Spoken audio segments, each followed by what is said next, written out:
আসসালামু আলাইকুম, সবাইকে শুভেচ্ছা সহ আমন্ত্রণ জানাচ্ছি বাংলাভিউ রাতের সংবাদে। সাথে আছি আমি আন্নামা চৌধুরী। প্রথমেই লতিফ ট্রাভেলস সংবাদ শিরোনাম।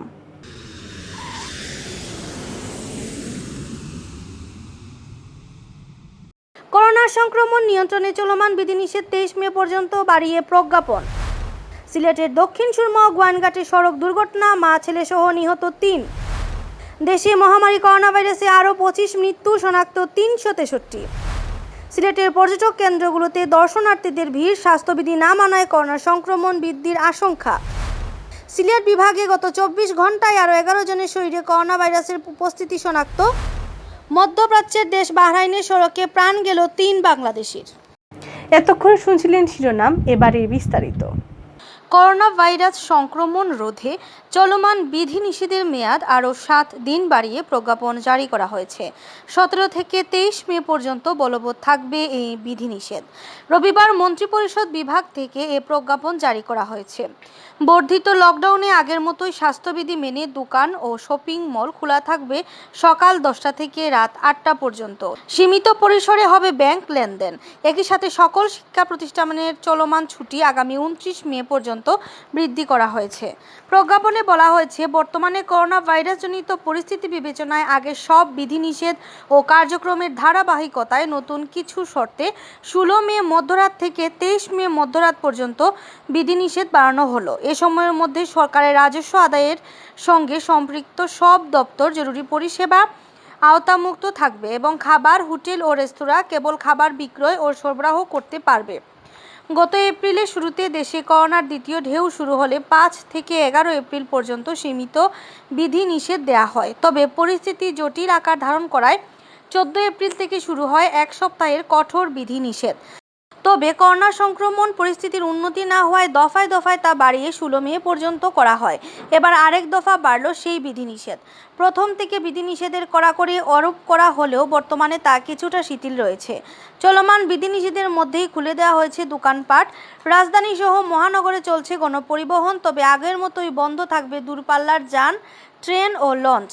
এদিকে করোনা ভাইরাসের সংক্রমণ ঠেকাতে গত 14 মাস ধরে দেশের শিক্ষা প্রতিষ্ঠান বন্ধ। সরকারের সর্বশেষ ঘোষণা অনুযায়ী 23 মে মাধ্যমিক ও উচ্চ মাধ্যমিক পর্যায়ের সব শিক্ষা প্রতিষ্ঠান খোলার কথা ছিল, আর বিশ্ববিদ্যালয় খোলার কথা ছিল 24 মে। তবে করোনার প্রকোপ পুরোপুরি নিয়ন্ত্রণে না আসায় নির্ধারিত তারিখে স্কুল কলেজ খোলা হচ্ছে না বলে শনিবারে দুপুরে জানিয়েছেন শিক্ষা উপমন্ত্রী মহিবুল হাসান চৌধুরী নওফেল। সিলেটে পৃথক সড়ক দুর্ঘটনায় মা ছেলে সহ 3 জন নিহত হয়েছেন। আহত হয়েছেন আরও অন্তত 10 জন। রবিবার দুপুরে সিলেট ঢাকা মহাসড়কের দক্ষিণ সুরমার 7 মাইলে বাস ও প্রাইভেট কার এবং সকালে গোয়াইনঘাটের বঙ্গবীর পীরের বাজার সড়কের খোলা গ্রামে এ দুর্ঘটনা দুটি ঘটে। দক্ষিণ সুরমার 7 মাইলে দুর্ঘটনায় নিহতরা হলেন হবিগঞ্জের নবীগঞ্জ উপজেলার গুপেশ রায়ের স্ত্রী বিউটি রায় ও 2 বছরের ছেলে রূপক রায়। পুলিশ জানায়, বেলা 1:30টার দিকে 7 মাইল নামক স্থানে ঢাকাগামী একটি বাসের সাথে সিলেটগামী প্রাইভেট কারের মুখোমুখি সংঘর্ষ হয়। এতে প্রাইভেট কারটি দুমড়ে মুচড়ে যায়। দুর্ঘটনায় প্রাইভেট কারের যাত্রী বিউটি রানী ঘটনাস্থলে ও হাসপাতালে নেওয়ার পর তার শিশু সন্তান রূপক রায় মারা যায়। গোয়াইনঘাটের খোলা গ্রামে দুর্ঘটনায় নিহত হন সিলেটের কোম্পানিগঞ্জ উপজেলার দক্ষিণ রনিখাই ইউনিয়নের পুরার পাড়ের মকরম আলীর ছেলে ইমাম উদ্দিন। এ ঘটনায় আহত হয়েছেন অন্তত 6 জন। গোয়াইনঘাট থানার ওসি আব্দুল আহাদ জানান, বঙ্গবীর পীরের বাজার সড়কের খোলা গ্রামের কাছে প্রাইভেট কার ও সিএনজি অটোরিকশার মধ্যে সংঘর্ষ হয়। এতে অটোরিকশার যাত্রী ইমাম উদ্দিন ঘটনাস্থলেই মারা যান। দেশে গত কয়েকদিনের ধারাবাহিকতায় অপেক্ষাকৃত কম নমুনা পরীক্ষায় গত 24 ঘন্টায় 363 জনের শরীরে করোনা ভাইরাসের উপস্থিতি পাওয়া গেছে। এছাড়াও 25 জনের মৃত্যু হয়েছে। মৃত্যুর এই সংখ্যা আগের দিনের তুলনায় 3 জন বেশি। রোববার স্বাস্থ্য অধিদপ্তর থেকে পাঠানো প্রেস বিজ্ঞপ্তিতে এ তথ্য জানানো হয়। বিজ্ঞপ্তিতে বলা হয়, গত 24 ঘন্টায় নমুনা পরীক্ষা করা হয়েছে 5430টি। এতে করোনায় আক্রান্ত হয়ে শনাক্ত হয়েছেন 363 জন। এ নিয়ে দেশে করোনা আক্রান্তের সংখ্যা দাঁড়িয়েছে 7,80,159 জন। এদিকে গত 24 ঘন্টায় মৃত্যু হওয়া 25 জনের মধ্যে পুরুষ 18 জন, বাকিরা নারী। নতুন 25 জন সহ দেশে করোনার মৃতের সংখ্যা দাঁড়িয়েছে 12,149 জন। বিজ্ঞপ্তিতে আরও বলা হয়, করোনা আক্রান্ত থেকে গত 24 ঘন্টায় সুস্থ হয়েছেন 601 জন। এ নিয়ে মোট সুস্থ হয়েছেন 7,22,063 জন।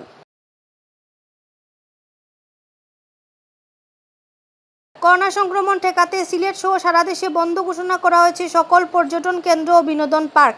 কিন্তু ঈদ উল ফিতরের ছুটিতে এই নিষেধাজ্ঞা অমান্য করে সিলেটের পর্যটনগুলোতে ভিড় করেছেন দর্শনার্থীরা।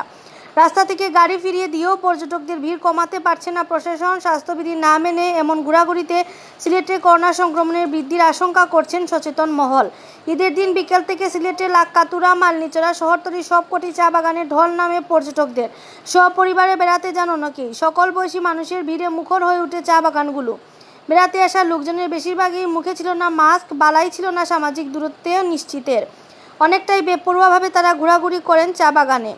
আজ রবিবার পর্যন্ত চা বাগানের দৃশ্য একই রকম ছিল।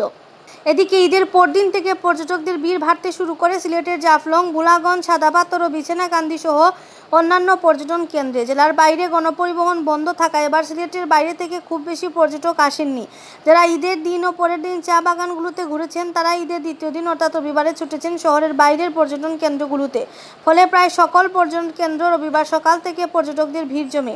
এই অবস্থায় কিছুটা কঠোর হয় পুলিশ প্রশাসন। জাফলং যাওয়ার পথে পর্যটকবাহী গাড়ি আটকে ফিরিয়ে দেওয়া শুরু করে পুলিশ। এরপর নানা অজুহাতে পুলিশের চোখ ফাঁকি দিয়ে অনেকেই পৌঁছান পর্যটন কেন্দ্রে। সরকারি নিষেধাজ্ঞা অমান্য করে জাফলংয়ে বেড়াতে আসা এক পর্যটক বলেন, ঈদের বন্ধে ছেলেমেয়েরা আবদার মেটাতেই বেড়াতে এসেছেন, তবে চেষ্টা করেছেন যতটুকু সম্ভব স্বাস্থ্যবিধি মেনে চলার। সিলেট জেলা পুলিশের অতিরিক্ত পুলিশ সুপার লুৎফুর রহমান জানান, পর্যটকদের যাতে করোনা পরিস্থিতির মধ্যে সিলেটের পর্যটন কেন্দ্রে যেতে না পারে সেজন্য পুলিশ কাজ করে যাচ্ছে। পুলিশের পাশাপাশি পর্যটকদেরও এ ব্যাপারে সচেতন হওয়ার আহ্বান জানান তিনি। সিলেট বিভাগে গত 24 ঘন্টায় আরও 11 জনের শরীরে করোনা ভাইরাসের উপস্থিতি শনাক্ত করা হয়েছে। একই সময়ের মধ্যে বিভাগে নতুন কোনো করোনা আক্রান্ত রোগীর মৃত্যু হয়নি।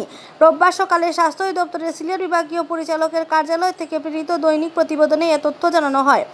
এতে বলা হয়, বিভাগে গত 24 ঘন্টায় 11 জনের দেহে করোনার অস্তিত্ব শনাক্ত হয়েছে। এদের মধ্যে সিলেট বিভাগের করোনা প্রমাণিত রোগীর সংখ্যা দাঁড়ালো 21,467 জন।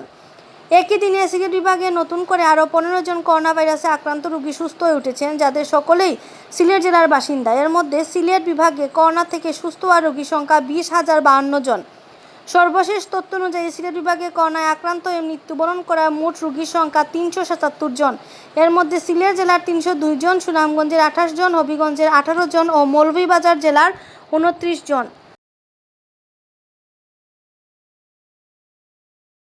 মধ্যপ্রাচ্যের দেশ বাহরাইনের সড়কের মর্মান্তিক দুর্ঘটনায় 3 প্রবাসী বাংলাদেশি নিহত হয়েছেন। গুরুতর আহত অপর একজন প্রবাসীকে হাসপাতালে ভর্তি করা হয়েছে। ঈদের ছুটি শেষে দেশটির রাজধানী মানামা ফেরার পথে এই দুর্ঘটনা ঘটে।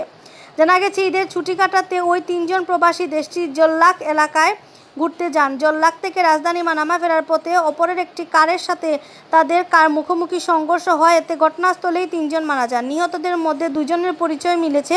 তারা হলেন শরীয়তপুরের জাজিরা উপজেলার দক্ষিণ ডবলদিয়া কাচিকান্দি গ্রামের মুজিবুর রহমান মাতব্বরের ছেলে সুজন মাতব্বর। অপরজন ব্রাহ্মণবাড়িয়া কসবা উপজেলার মান্দিরপুর গ্রামের রাকিব উদ্দিনের ছেলে KM রুহুল রাব্বি। নিহত অন্যজনের পরিচয় এখনও পাওয়া যায়নি। গুরুতর আহত চাঁদপুরের হাজীগঞ্জ উপজেলার শ্রীপুর গ্রামের জিতু বকুলের ছেলে মোহাম্মদ রুবেলকে দেশটির BDF হাসপাতালে ভর্তি করা হয়েছে। দেশটির আইনশৃঙ্খলা বাহিনীর 3 বাংলাদেশির মরদেহ উদ্ধার করে সালমানিয়া হাসপাতালের মর্গে রেখেছেন। বাংলাদেশি দূতাবাস নিহত 3 বাংলাদেশির মরদেহ দেশে পাঠানোর জন্য সম্পূর্ণ সহযোগিতার আশ্বাস দিয়েছেন।